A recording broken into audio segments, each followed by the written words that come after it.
În câteva momente va începe și repriza a doua partidei dintre România și Serbia, finala turneului dotat cu trofeul Carpați, a 35-a ediție. 22-8 România-Serbia, după prima repriză a fost cea mai bună repriză a României din acest an, putem spune. Deci au fost foarte multe meciuri pentru România, dar cât au fost, România a strălucit oricum în repriza precedentă. Scorul de pe tabelă este elocvent, susține ce am afirmat. 8 goluri primite și 22 marcate. Cristina Vărzaru, pusă la grea încercare de colegele sale cu această minge trimisă mult prea sus. Serbia pe pozițional, Dimitrovici în inter-dreapta, a încercat pasa pentru pivot, a fost o infracțiune acolo. Cristina Vărzaru n-a putut să prindă mingea, s-a repliat bine Damjanovic. România pe pozițional cu Elisei și Vărzaru în extreme. Băbeanu, Fiera și Chirilă la 9 metri. Oana Manea pe postul de pivot. Băbeanu, Chirilă, Daniela Băbeanu s-a acomodat extraordinar de repede la națională. A mai jucat Băbeanu și în meciurile cu Portugalia, parcă și Grecia, din preliminari un gol, așa cum îi place ei să încerce și reușește deseori. Cristina Vărzaru pătrunde, mimează aruncarea și împinge mingea peste portar.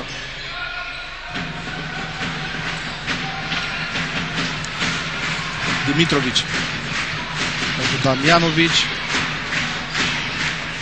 Schimb de locuri între Inter și centru. Numărul 15 este Elena Erici, o jucătoare foarte valoroasă a Serbiei.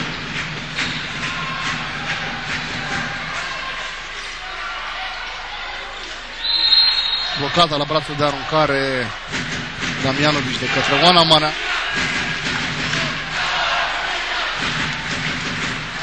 Isavici pentru Dimitrovici, a făcut semn Poblazici că poate să prindă mingea, dar noi ne-am descurcat bine în apărare.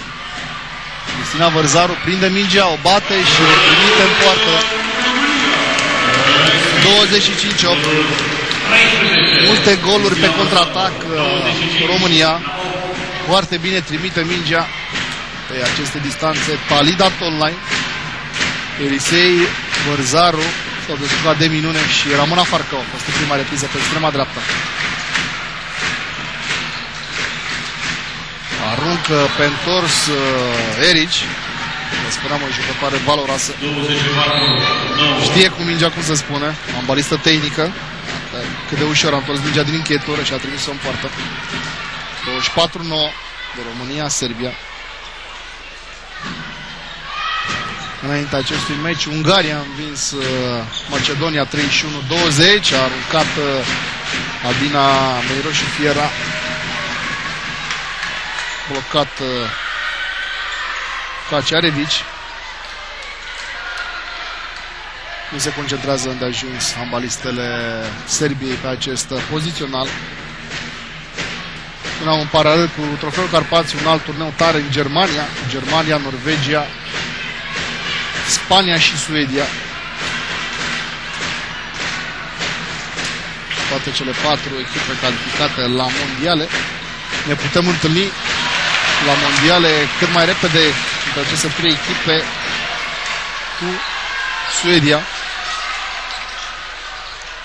Băbeanu pentru Cristina Vărzaru. A întors mingea spre centru.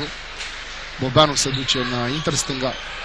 Chirilă pentru Meiroșu. Elisei. Băbeanu a vrut să arunce, a fost blocată de Nisavici. Încrucișări cere Radu Voina.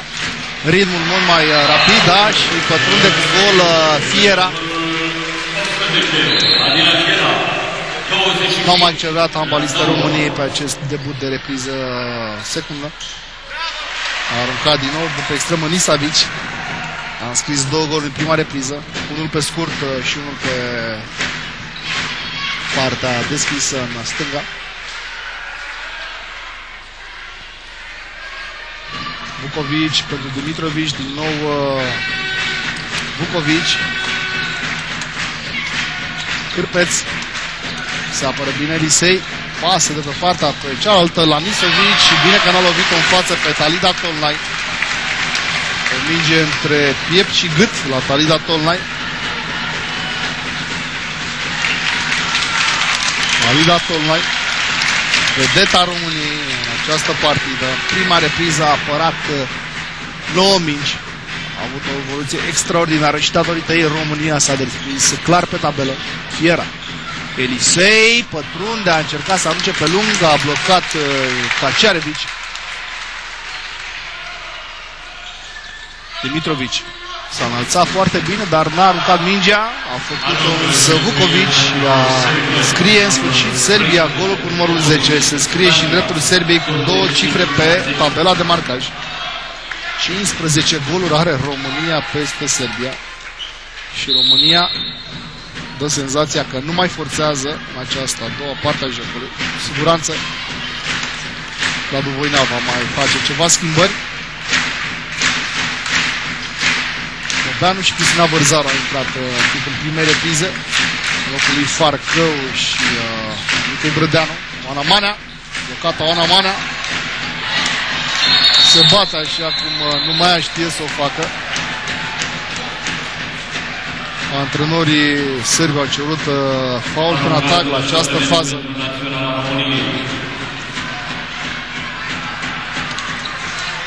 În prima repriză, prin cartonaș galben și eliminare la bancă, Sasha Boșcovici.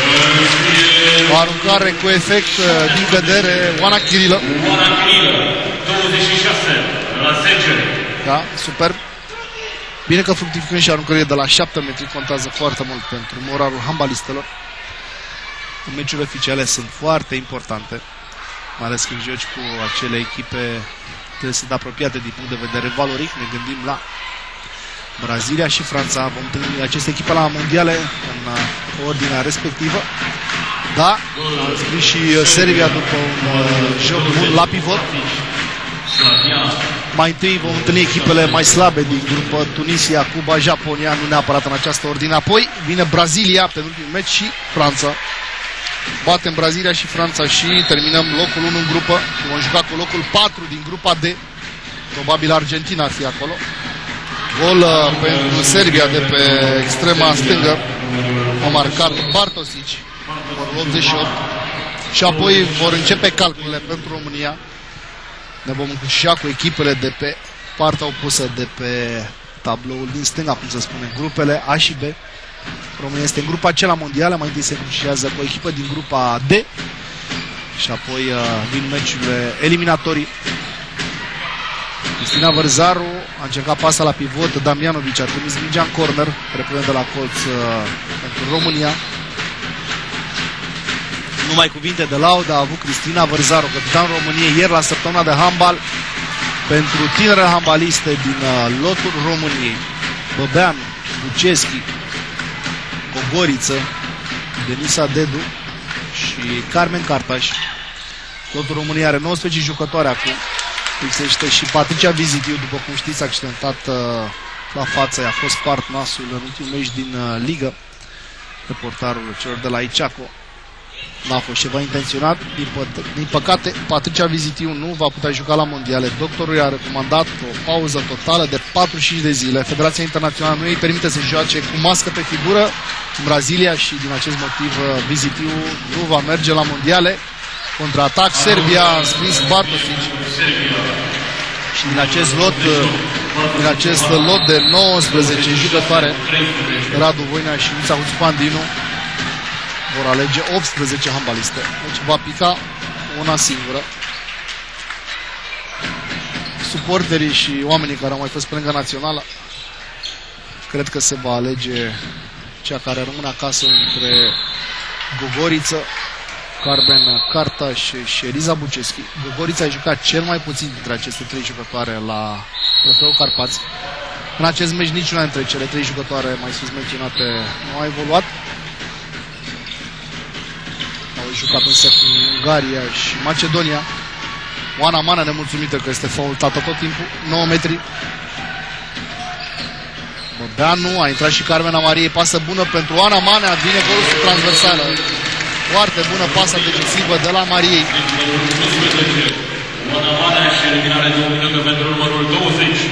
Modeanu a Mariei.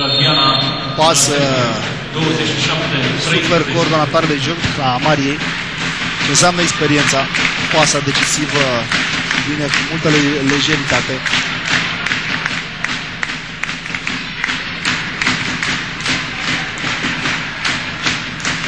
Vukovic. Erici. Din nou Vukovic. Damjanovic rămâne în stânga. Câtă diferență între Damjanovic la Podravka în Liga Campionilor și Damjanovic aici în Naționala Serbiei. Niciun gol în această repriză secundă pentru Damjanovic. În prima repriză a marcat odată. Mica Brădeanu. Altă acțiune pe cont propriu, dar a fost ghicită de Kacerevic. Mult mai bună Kacerevic decât Zipovic, portarul titular al Serbiei. A Mariei, care recuperează mingea.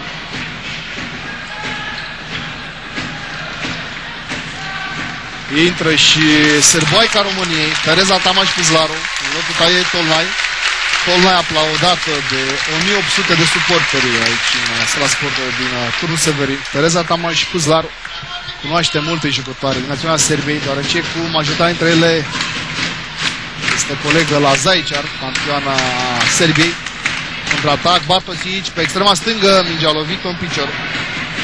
Bartosic și ea, iată, colegă cu Tereza Tamaș-Pizlaru.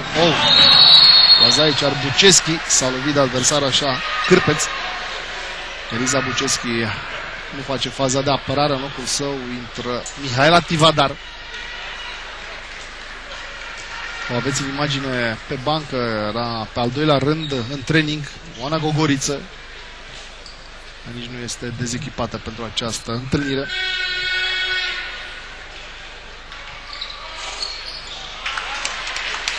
Damjanovic nu s-a înțeles cu Bartosic pe partea stângă, s-a pierdut mingea. Multe greșeli neforțate la Naționala Serbiei.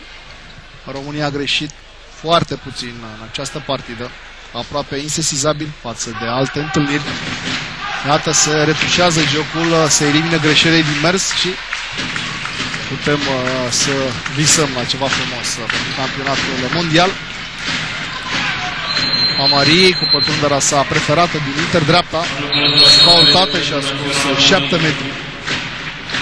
Carmen Amariei, o jucătoare foarte bună, chiar dacă alții nu o apreciază, câștigătoare de 2 ori a Ligii Campionilor cu Schlagelse în Danemarca. Gol înscrie de la 7 metri Eliza Buceschi.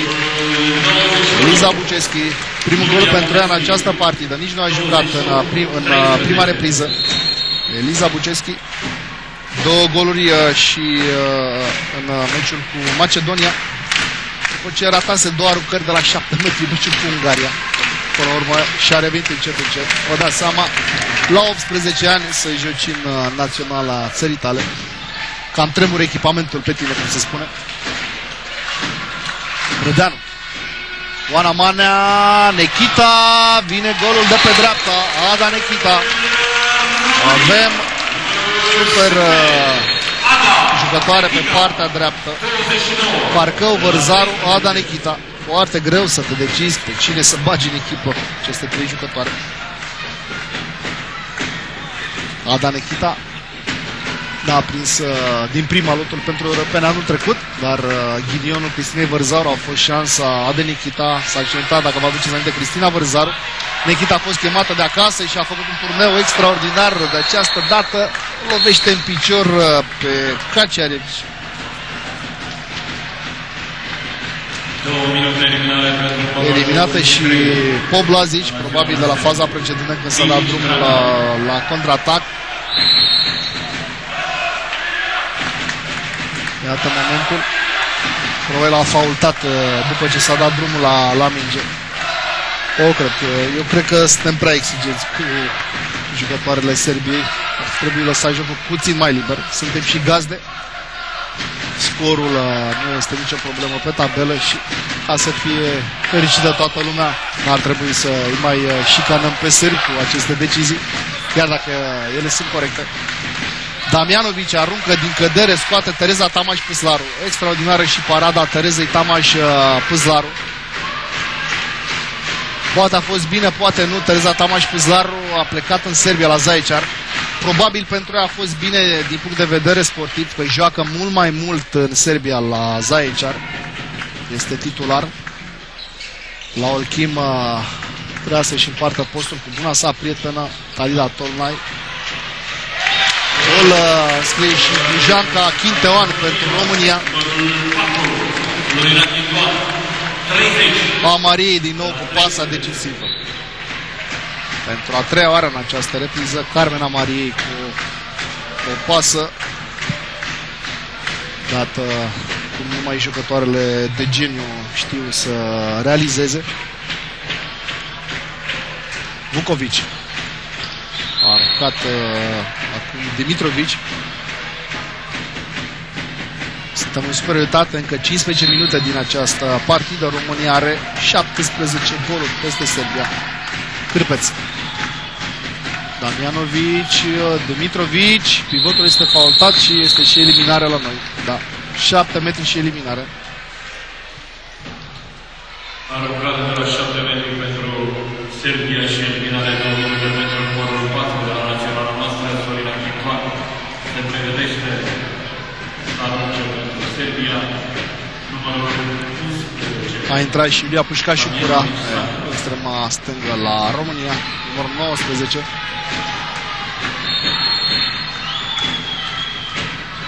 În sfârșit un gol și pentru super vedeta Damjanovic. Aveți în imagine. 30-14. Vom fi în inferioritate pentru 105 secunde.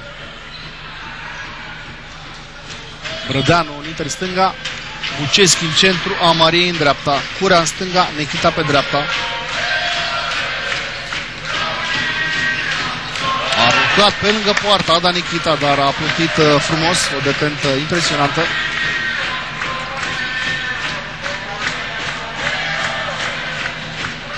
Damjanovic, Dimitrovic intră și coordonatoarea Liscevic, care a fost titulară pe început de partidă.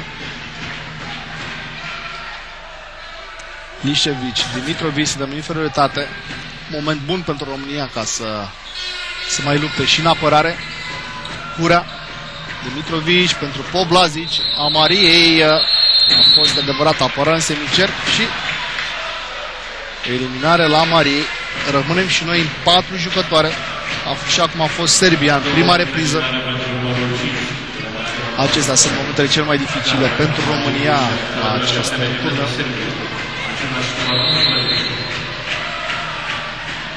Extraordinar, ce paradă Tereza Tamaș Păslaru. Și în prima repriză ne-a scos Talida Tolnai la un 7 metri, acum a venit rândul Terezei.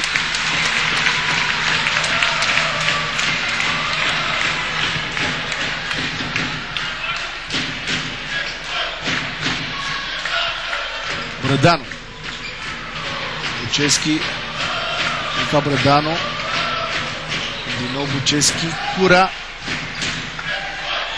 cere prepasiv antrenorul Serbiei, vine prepasiv, îl aruncă Brădeanu, recuperează, dublă paradă Kaciarevic, dar a doua oară mingea a lovit în picior, se mai întâmplă. Și Damjanovic, da, și arată una dintre veleități la această fază, aruncare puternică și sigură pe pătrundere. Dar apărarea României era rarefiată, numai 4 jucătoare de câmp, acum sunt 5, intră Chinteoan.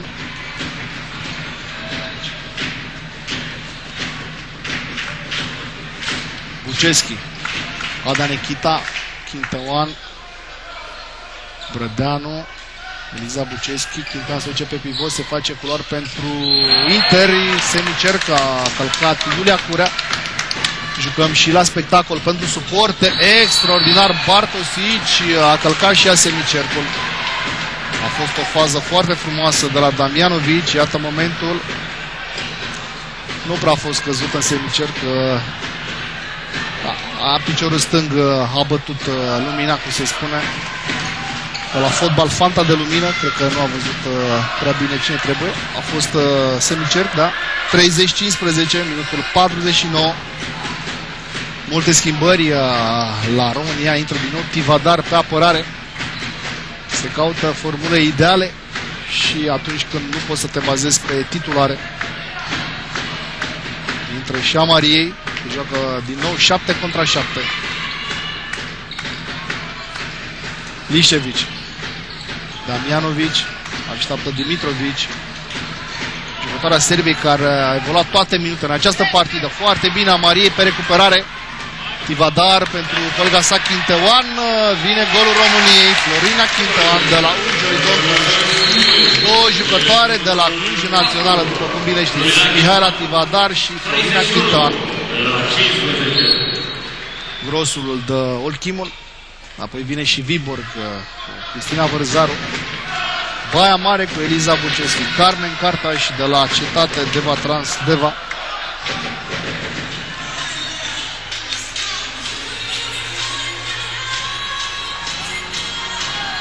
Gogoriță de la Craiova și Denisa Dedu de la Corona Brașov.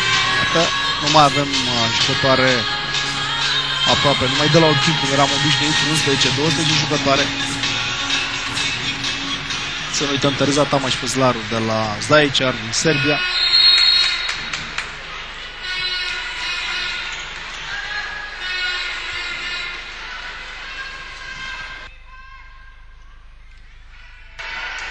Lișevici. Dimitrovici, Brădeanu la un 5+1 în fața colegilor sale. Dimitrovici a primit de la Damjanovic. Foarte bine se apără Tivadar. Atent Amariei la Lișevici. Dimitrovici, Cârpeț. Da, au forțat cât au putut sârboaicele acest atac. Nu au avut o traiectorie liberă, nu au găsit culoarul să pătrundă, să arunce. Și Poșcovici vorbește cu una dintre handbalistele sale de pe margine, care cu siguranță va intra în teren, da, este Vucovici, o altă jucătoare de la linia de 9 metri. Luceschi, Chinteoan, Amariei, Carmen Cartaș. Intrăm în prepasiv, aruncă și de la poartă, aruncare cu efect pe colțul scurt. Iulia Pușca și Curea. 10 minute au mai rămas din spectacolul oferit de România și Serbia la turnul Severin, la trofeul Carpați. 32-15 înduce România. Dimitrovici se apără parcă un pic mai atent handbalista României. Ieri au avut obiectiv să nu primească 19 goluri de la Macedonia. Să vedem cum va fi și astăzi cu Serbia. Vucovici a pivotat, a vrut pasa la Bartosic, dar s-a prins Ada Nechita. Amariei pentru Cartaș. Tivadar iese la schimbare.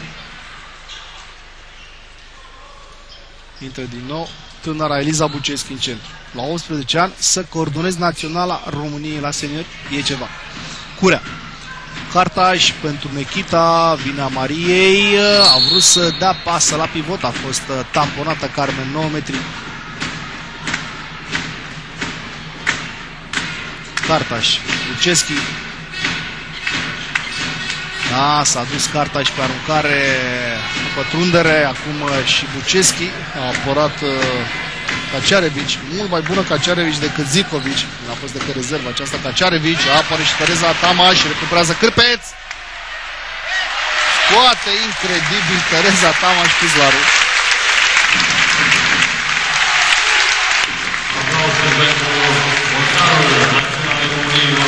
Da, n-a fost gol. Intervenție ok din partea Terezei. Fault în atac la această pătrundere pentru Carmen Cartaș, care își dorește și ea să arate foarte mult în aceste ultime 9 minute ale partidei în care a fost introdusă de Radu Voina. Timp de odihnă cerut de selecționerul Serbiei și așa Boscovici.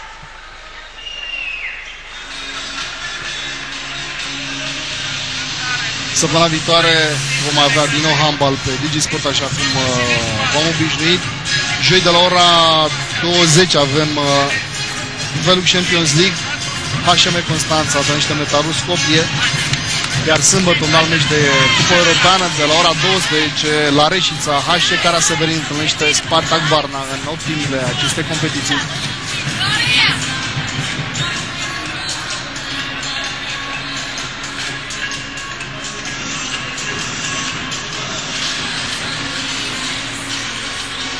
Bartosic pe pătrundere. Un gol pe colțul scurt. Și un nou contraatac pentru aceeași jucătoare. Momentele în care România s-a relaxat ceva în această partidă. Pasele geniale ale Carmen Amariei pentru pivot. Iată, a doua reușită pentru Amariei. Cu mână în gât tot reușește pivotul să înscrie Quintoan.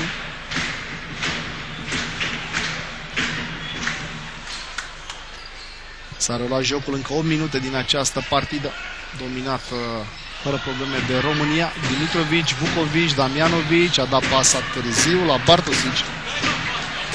Vine contraatacul nostru devastator, da, scrie Iulia Cura. Ce înseamnă să știi să dai pasa lungă pe contraatac în diagonală. Iată, Carmen Amariei aruncă mingea vreo 30 de metri, recuperează Curea și trimite balonul în poartă. Cu 33 de goluri am dat cel puțin 12 pe contraatac. Dimitrovic. Vukovic încearcă depășire. Carmen Cartaș se apără în intermediar stânga și este eliminată.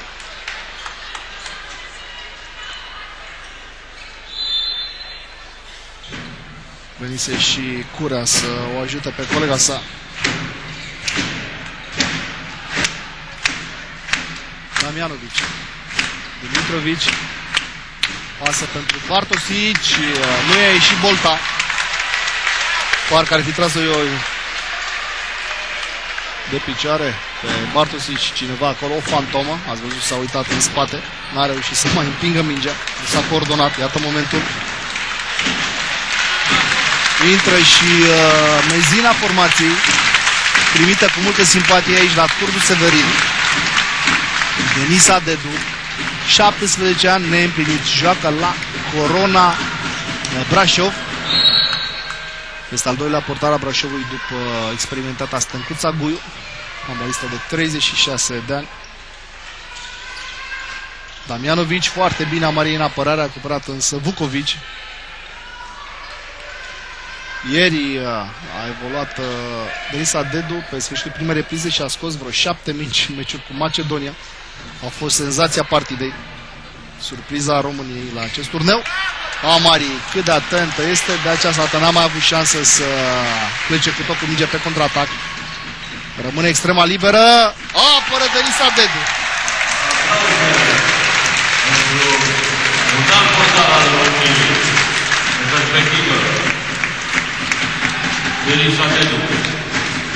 Ați văzut zâmbetul inocent al acestei adolescente Denisa Dedu după ce a apărat în mingea precedentă. Și ieri a fost un amestec de simpatie și încurajare din partea suporterilor pentru Denisa Dedu. Ada Nechita de una singură pe contraatac, un pas, gol pentru România. 34-15, România-Serbia. 55 aceste partide. E bine că am ratat foarte puțin la acest turneu. Cred că am avut procentaj de peste 80 și ceva la sută la pozițional și contraatac, deci pe ofensivă. Mult mai bine juca România pe ofensivă decât în defensivă acest turneu. Gol înscrie Dimitrovic de această dată.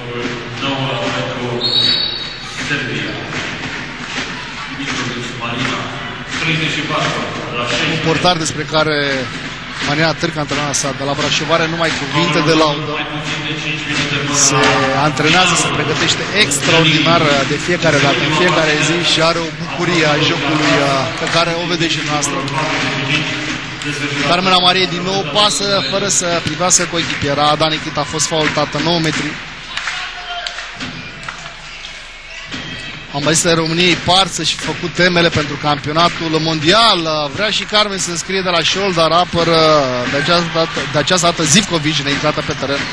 Spuneam, România pare pregătită pentru campionatul mondial. Quinteoan, vine golul cu numărul 35, minutul 56. O să știți cum se spune, meciurile de pregătire, meciurile amicale, meciurile test sunt la Ribi, nu se compară cu partidele oficiale. Acolo intervine și tensiunea. Însă dacă ai valoare și experiență, treci și peste tensiune. România, o echipă pregătită pentru campionatul mondial din Brazilia, a aruncat, iată, Masiva Vici. Pentru Serbia, golul numărul 17, 35-17 în continuare pentru România. Aplauze pentru fetele noastre, încurajante pentru că... Da, am redescoperit, pentru că știam publicul din turnul Severin, aruncă Carmen și a scos de această dată Zivkovici. Spuneam, am redescoperit publicul din turnul Severin. Avid, după handbal aici, a fost fieful Reșiței în urmă cu 3-4 ani, când s-a modernizat sala din Reșița. UCM-ul, actuala HC Cara Severin, a jucat aici mai bine de un sezon și jumătate. O sală foarte bună la turnul Severin. Cred că are cea mai bună suprafață de joc, cea mai bună pardosală. Deci nu s-a șters pardosala de joc în timpul partidelor niciodată. În 3 zile, 6 meciuri. Pardosala a fost această minge. S-a dat 9 metri, a fost faultată Damjanovic.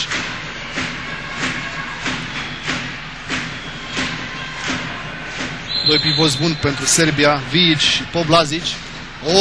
Sub transversală această minge. Șansă pentru Denisa Dedu, vine pasa pe contraatac, Ada Nikita pivotează, Carmen Amariei, faultată de adversar. A simțit Carmen, adversara sa în spate, a încercat să se descotorosească de ea. 2 minute eliminare pentru numărul 3 de la Serbia, Cârpez Caterina și time-out. Și timp de odină cerut și de Radu Voina, ultimul time-out și pentru România în această partidă. Interesant, vă spuneam, lângă jucătoare de câmp sunt cei 3 portari, împreună cu Luța Huțupan Dinu. Toate 3, Tolnai, Tereza Tamaș, Huțupan Dinu, vorbesc cu tânăra Denisa Dedu.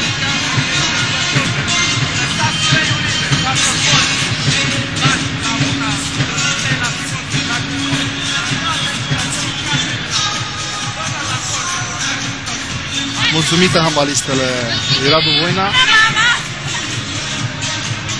Normal au timp și de glume, da? Cristina Vărzaru și Oana Mana. Ca de obicei, Oana Mana răspunde și de buna dispoziție la lor, este foarte jovială.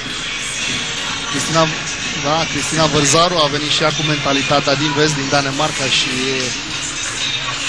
își ajută cu echipierele.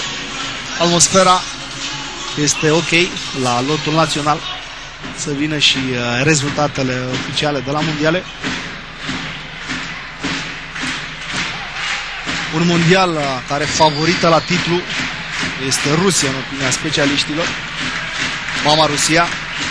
Ultimele 3 ediții ale mondialelor câștigate de naționala lui Evgeni Trefilov. Carta și aruncă, blochează cea mai înaltă jucătoare de la Serbia, Ianici. Are 1,87 m, la 22 de ani. Buceschi. Carta se face culoar. Carmen Amariei n-a mai avut curaj. Carmen. Carta să arunce. O face Amariei. Blochează din nou Zviji. 9 metri pentru România. Suntem în prepasiv. Nu. A fost out. Cartaș, da, aruncă din cădere. Carmen Cartaș, dacă nu mă înșel, a fost antrenată la Deva de acest Șoșo Boscovici. Carmen Cartaș, 25 de ani, o jucătoare foarte bună pe atac, una dintre golghetere ligii feminine, a și câștigat titlul de golgheteră a României. Damjanovic, Vukovic, Damjanovic. Pe extrema stângă Bartosic a aruncat aproape de vincul pe colțul scurt. Vedem momentul. A păcălit-o pe Denisa Dedu. Nu s-a așteptat să trimită mingea tocmai pe acolo adversara sa. 30 de secunde și aplauze în picioare pentru cele mai bune handbaliste ale României. Aruncă că Eliza Buceschi a fost blocată, recuperează Chinteoan, extraordinar, o asemenea fază n-am mai văzut. N-a putut Zicovic să dea drumul la contraatac, deoarece Chinteoan s-a poziționat foarte bine. Mai sunt 3, 2, o secundă și se termină partida dintre România și Serbia. 37 la 18 scor final între cele două selecționate, diferență clară de valoare în favoarea cele mai bune selecționate de jocuri din România, handbalul feminin. România câștigă și această ediție cu numărul 35 a trofeului Carpați. Nu acesta a fost obiectivul. Obiectivul a fost să se pregătească lotul pentru mondiale, dar dacă s-a și câștigat turneul, este foarte bine. Eu sunt Costi Prună, vă mulțumesc pentru atenție. Rămâneți în continuare pe canalele DigiSport. La revedere!